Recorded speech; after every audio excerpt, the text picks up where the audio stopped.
তৌহিদ আফ্রিদি যেন এই জাদুর শহর ঢাকার রোমিও। অসংখ্য জুলিয়েটকে রাতের রঙিন আলোয় নাচিয়ে দিনের বেলায় নিষ্পাপ কন্টেন্ট ক্রিয়েটর, এমন অনেক অভিযোগ তার বিরুদ্ধে। মাইটিভির মালিক বনে যাওয়া নিজের বাবার ক্ষমতা কাজে লাগিয়ে হাসিনার মন্ত্রী আনিসুল কামালের আশ্রয়ে বিভিন্ন প্রতারণার সঙ্গে জড়ান তিনি। আফ্রিদি সব অপকর্মের একজন ধুরন্ধর প্রতারক, এমনটা জানিয়ে সিআইডি বলেছে অপরাধ জগতে অন্যতম শক্তিশালী সিন্ডিকেট রয়েছে তৌহিদ আফ্রিদির। যারাই সেই সিন্ডিকেটের বিরুদ্ধে মুখ খোলার সাহস দেখাতেন তাদের দেয়া হতো প্রাণনাশের হুমকি, করা হতো গুম, ঠুকে দেয়া হতো মিথ্যা মামলা।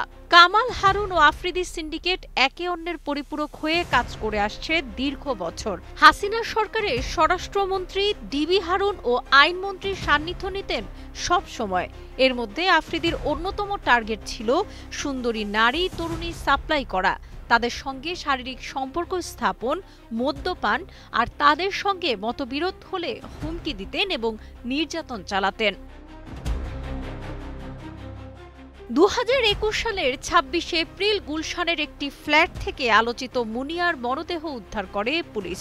সে ঘটনায় মামলার বসুন্ধরা গ্রুপের এমডি সায়েম সোবহান আনভির সহ 8 জনের বিরুদ্ধে উদ্দেশ্য প্রণোদিতভাবে মামলা করা হয়।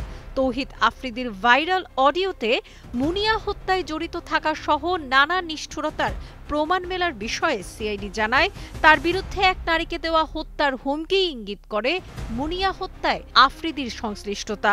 সূত্র জানায় আরেকটি অডিও রেকর্ডে মুনিয়ার সঙ্গে তার গোপন সম্পর্কের কথা প্রকাশ পায়। আর লাশ উদ্ধারের পর আফ্রিদিকে আড়াল রেখে ঘটনা অন্য খাতে প্রভাবিত করে অর্থ উপার্জনের জন্য সবকিছুই করেছেন ডিবি হারুন ও আসাদুজ্জামান খান কামাল। তাদের সঙ্গে একই সুরে সুর মিলিয়েছিলেন সাবেক আইনমন্ত্রী আনিসুল হকও। এরই মধ্যে আফ্রিদির কাছ থেকে মোবাইল, হার্ড ডিস্ক ও ম্যাকবুক জব্দ করা হয়েছে। জব্দকৃত 3টি ডিভাইস ফরেনসিক পরীক্ষার প্রক্রিয়া চলছে। এতে তার অপরাধ জগতের অনেক গুরুত্বপূর্ণ তথ্য পাওয়া যেতে পারে বলে গতকাল কালের কণ্ঠকে জানিয়েছেন সিআইডির পুলিশ পরিদর্শক খান মোহাম্মদ ইরফান। সিআইডি সূত্র বলছে আফ্রিদিকে রিমান্ডে নিয়ে এরই মধ্যে 3 দিন ধরে একটানা জিজ্ঞাসাবাদ চলছে। জিজ্ঞাসাবাদে তিনি কখনো তথ্য দিচ্ছেন, আবার কখনো অসুস্থতার কথা বলে পাশ কাটিয়ে যাচ্ছেন। তার কাছে এরই মধ্যে জানতে চাওয়া হয়েছে ঢাকা মহানগর পুলিশের সাবেক ডিবি প্রধান হারুনুর রশিদ, সাবেক স্বরাষ্ট্রমন্ত্রী আসাদুজ্জামান খান কামাল সহ প্রভাবশালী রাজনৈতিক নেতাদের সঙ্গে তার কী ধরনের সম্পর্ক ছিল। সেসব প্রশ্নের জবাব দিতে গিয়ে তিনি বলেছেন তার সব কর্মকাণ্ডে সহযোগিতা করতেন তারা। Desk report, Kaler Kantho.